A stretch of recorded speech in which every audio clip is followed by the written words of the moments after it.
जंग की तमन्ना नहीं रखते, लेकिन अगर मोदी को शौक है लड़ने का तो आजमा ले। तो इंशाल्लाह हम पूरा मुल्क हमारा फौज के साथ है और मुंह तोड़ जवाब देंगे इंशाल्लाह। जंग करोगे। नरेंद्र मोदी हमारी की फौज की आंखों में देखें जो जरा बुज़दिली इनकी है, तकरीर हम सुन उसे के अपने मजा आ बंदूक गया की धमक दोस्तों। से इन्होंने क्या कुचल देंगे। खूब चित्रोल हम किया वो हैं नरेंद्र मोदी जिन्होंने की, मजा आ गया इनकी अपने तकरीर लहू सुन के के। जरिए से इस आप जमीन जरा को सहरा सुनिए किया है। मौलाना हम मसूद, वो हैं जिन्होंने मौलाना तारिक मसूद शहादत को साहब भी की तकरीर मतलूब सुने व मकसूद कैसे समझा है। चित्रोल कर रहे हम वो हैं। हैं जिनकी माएं अपने बेटों को शहादत का कफन उड़ाकर रुखसत करती हैं।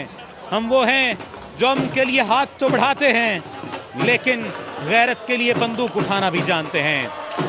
आज ये ज़मीन इस बात का ऐलान कर रही है कि ये वागा की सरजमीन सिर्फ परेड की जगह नहीं, ये हमारे अज़्म का मिंबर है। ये पाकिस्तानी खून की हरारत का आईना है। ये वो जगह है जहां तुम्हारी आंखें हमारी नज़रों की तपिश को बर्दाश्त नहीं कर सकेंगी। मैं कहता हूँ मेरा दोनों हाथों से सलूट है मौलाना तारिक मसूद साहब को। क्या जबरदस्त चित्रोल रोशन की है आज करेंगे, इनकी। बल्कि और हम इन चिरागों में अपना खून सींचकर रोशनी को पैदा करेंगे और फिर देखेंगे कि किस तरह तुम इस रोशनी को बुझा सकते हो। हम आंधी की तरह आएंगे और तूफान की तरह लपेट लेंगे। तुमने हमें हर बार आजमाया, लेकिन हम हर बार तुम्हारी तारीख में अपने आप को सुरखरू करते हुए तुम्हारे लिए जिल्लत का बाप बन गए। आज फिर हम तैयार खड़े हैं, लेकिन हम एक बात वाज़ेह कर दें कि हम अपनी सरहद की हिफाजत के लिए कल भी मौजूद थे, आज भी मौजूद हैं, और हम तुम्हारे ज़ोम बातिल को मट्टी में मिलाने के लिए मौजूद हैं। इस वक्त वारिस बेग कुछ ही देर में परेड के लिए आएंगे, परेड के मैदान में आएंगे और उसके बाद अपनी परफॉर्मेंस का मुजाहरा करेंगे। ये जवान इस वक्त एक दीवार की सूरत में मौजूद हैं।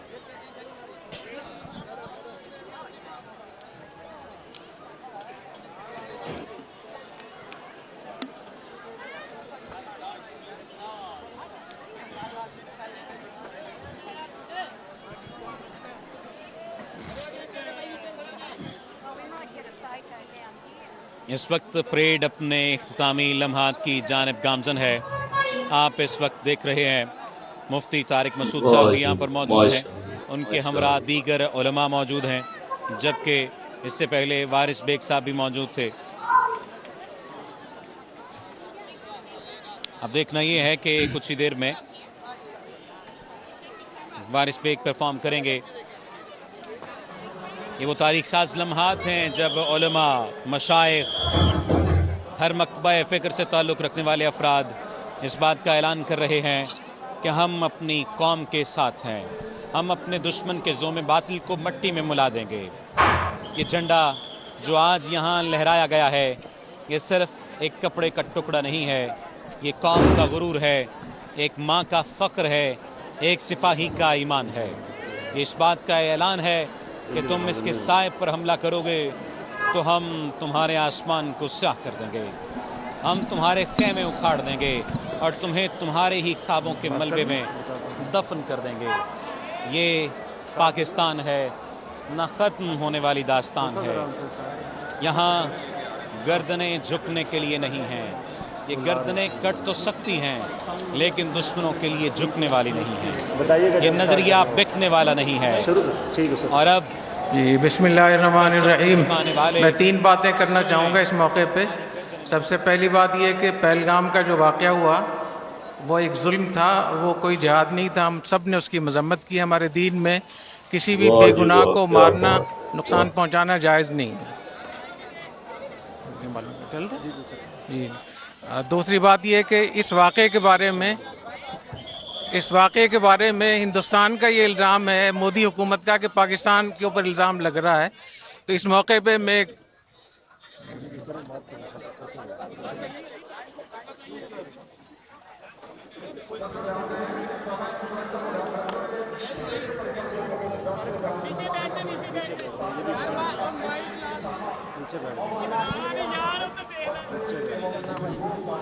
बात करूं, तो बता दीजिए। वो कैमरा नीचे हो गया। अच्छा जी, बात कीजिए।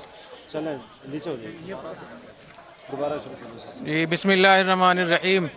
कराची से उलमा का एक बहुत मुवक्कर वफद यहाँ हमारी हाज़िरी हुई है ताकि हम अपनी अफवाज को सपोर्ट कर रहे हैं, और इन मौजूदा हालात में हमारे लिए इससे बेहतर कोई इबादत नहीं है कि हम अपनी फ़ौज के साथ खड़े हों और अपने जवानों की सपोर्ट करें, उनकी मदद करें। मैं इस मौके पे 3 बातें करना चाहता हूँ। पहली बात ये कि पहलगाम का जो वाक़या हुआ, ये हमारे दीन में, हमारे आइन में इसकी कोई गुंजाइश नहीं है, शरन जायज़ नहीं था, ये हराम था, जुल्म था, और कोई भी मुसलमान इसकी हिमायत नहीं कर सकता। किसी भी बेगुनाह को मारना हमारे दीन में बिल्कुल इसकी इजाज़त नहीं है।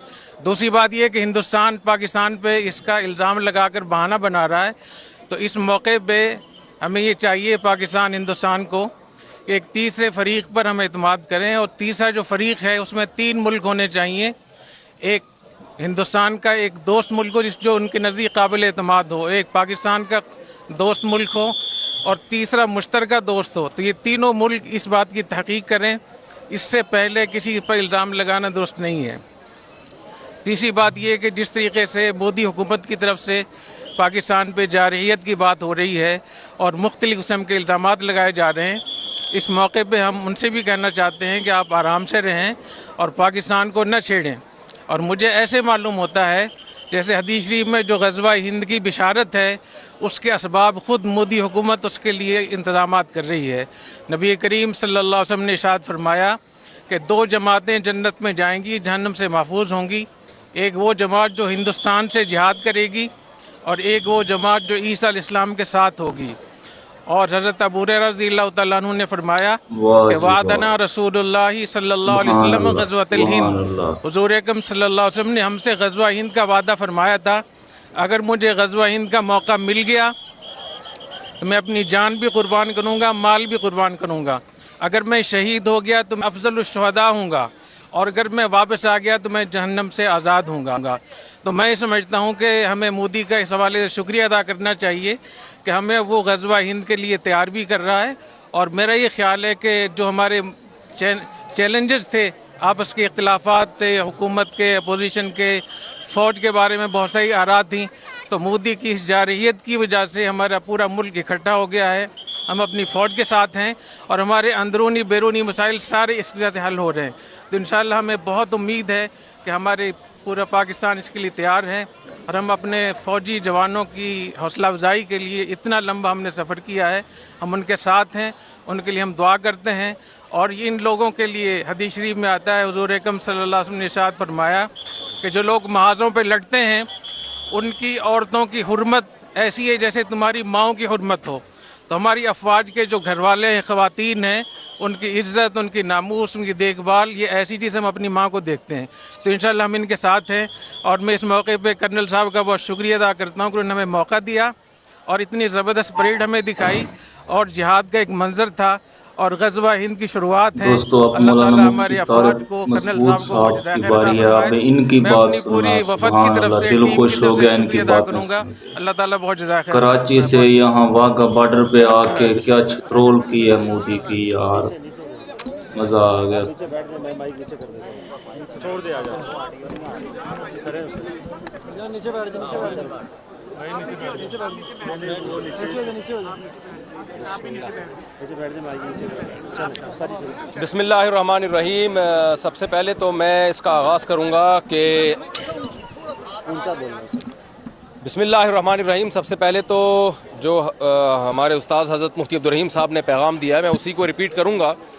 देखें, इंडिया और पाकिस्तान की आवाम का मसला नहीं है। इंडिया में हिंदू हैं, सिख हैं, ईसाई हैं, मुस्लिम्स हैं। पाकिस्तान में भी हिंदू भी हैं, सिख भी हैं, मेजॉरिटी मुसलमानों की है, ईसाई भी हैं। ये सब एक जान है। हम जब दूसरे मुल्कों में जाते हैं तो मैंने देखा है कि एक ही प्लेट में बैठ के खा रहे होते हैं, पाकिस्तानी भी और इंडियन भी। कोई फ़र्क नहीं है इंडियन पाकिस्तानियों में। कल्चर सेम है, ज़बान सेम है। वो उस उर्दू को वो हिंदी कह देते हैं और हम हिंदी को उर्दू कह देते हैं। तो कोई फ़र्क नहीं है। ना इंडिया से हमारी दुश्मनी है, ना इंडिया की पाकिस्तान से दुश्मनी है। ये एक गवर्नमेंट है मोदी जिसने दिमाग ख़राब किया हुआ है, जिसका अपनी खोपड़ी आउट हुई हुई है और सारी दुनिया को वो बदअमनी में डाल रहा है। तो इंडियन को भी चाहिए, पाकिस्तानियों को भी चाहिए, एक इंसान को काबू में लाएं आप। एक की खोपड़ी को सेट कर देंगे, पूरी दुनिया में अमन हो जाएगा। उसकी खोपड़ी ख़राब हो गई है। पहलगाम में उसने खुद वो किया है जो कुछ किया है। पहलगाम में जो कुछ हुआ है, बेगुनाह लोग मारे गए हैं, हम उसकी भरपूर मजम्मत करते हैं। اسلام تو میدان جنگ میں بوڑھوں اور بچوں کو قتل کرنے کی اجازت نہیں دیتا، وہ سیاحوں کو قتل کرنے کی کہاں سے اجازت دے گا؟ تو پاکستان کا اس پہلگام والے واقعے سے کوئی تعلق نہیں ہے، اور اس واقعے کی ہم بھرپور مذمت کرتے ہیں، اور جو ظلم پہلگام میں لوگوں پر ہوا، انڈین پر ہوا، ہم اس میں انڈیا کے ساتھ ہیں، انڈیا والوں کے ساتھ ہیں۔ تو ایک واہ جی آدمی کی واہ، کھوپڑی واہ جی خراب واہ، ہوئی ہوئی مولانا ہے، طارق سب کو مل کے مسعود اس کی صاحب کھوپڑی کو آپ کو ٹھیک کرنے کی سلوٹ ہے، ضرورت میرا ہے۔ جنگ کی سلوٹ۔ دھمکیاں دے رہا ہے وہ، میں یوں کر دوں گا، میں یوں کر دوں گا، جھوٹا الزام ہمارے اوپر ڈال دیا، ثبوت بھی دیے۔ بھائی اگر آپ کا خیال ہے کہ پاکستان نے یہ کام کیا ہے تو آپ ایک تیسرے ملک کو ثالث بنائیں۔ جب بھی دو میں جھگڑا ہوتا ہے تیسرا ثالثی کا کردار ادا کرتا ہے۔ پاکستان ثبوت پیش کرنے کے لیے تیار ہے۔ تو پہلا تو میں پیغام دوں گا کہ مسئلہ انڈیا پاکستان کا یا وہاں کی عوام کا نہیں ہے، مسئلہ ایک مودی حکومت کا ہے جس کا دماغ خراب ہو گیا ہے۔ تو اب چونکہ وہ جنگ کی دھمکیاں دے رہا ہے تو ہماری اخلاقی دینی ذمہ داری ہے کہ ہم اگر یہ جنگ چھڑ جاتی ہے تو ہم اپنی فوج کے ساتھ ہیں۔ میں کراچی سے سفر کر کے آیا ہوں اور صرف بڑا مقصد ہمارا یہی تھا کہ جو ہے ہم جائیں واگا بارڈر پہ اور وہاں جا کے ہم دنیا کو یہ پیغام دیں کہ ہم سب الحمدللہ اس موقع پہ تمام سیاسی اختلافات بھلا کے اگر واہ جنگ جی چھڑ واہ، جاتی کیا ہے تو ہم بات ہے، فوج کے مزہ ساتھ آ ہیں، اور گیا۔ ہمارے نبی صلی اللہ علیہ وسلم کی یہ تعلیمات ہیں، صحیح حدیث ہے، لا تتمنوا لقاء العدو فاذا لقيتم فاصبروا واعلموا ان الجنة تحت ظلال السيوف۔ نبی صلی اللہ علیہ وسلم نے فرمایا دشمن سے لڑائی کی کبھی تمنا مت کرو، لیکن اگر جنگ چھڑ جاتی ہے تو یقین کر لو کہ اللہ نے جنت تلواروں کے سائے میں رکھی ہے۔ تو بھائی مسلمانوں کو تو جنت میں جانے کا میرا خیال ہے ویسے ہی بہت شوق ہے، تو یہ تو شارٹ کٹ راستہ ہوگا ہمارے لیے۔ الجہاد مختصر طریق الجنہ، نبی صلی اللہ علیہ وسلم نے فرمایا جہاد جنت میں جانے کا مختصر ترین شارٹ کٹ راستہ ہے۔ تو ہم جنگ کی تمنا نہیں رکھتے، لیکن اگر مودی کو شوق ہے لڑنے کا تو آزما لے، تو انشاءاللہ ہم پورا ملک ہمارا فوج کے ساتھ ہے اور منہ توڑ جواب دیں گے انشاءاللہ۔ جزاک اللہ۔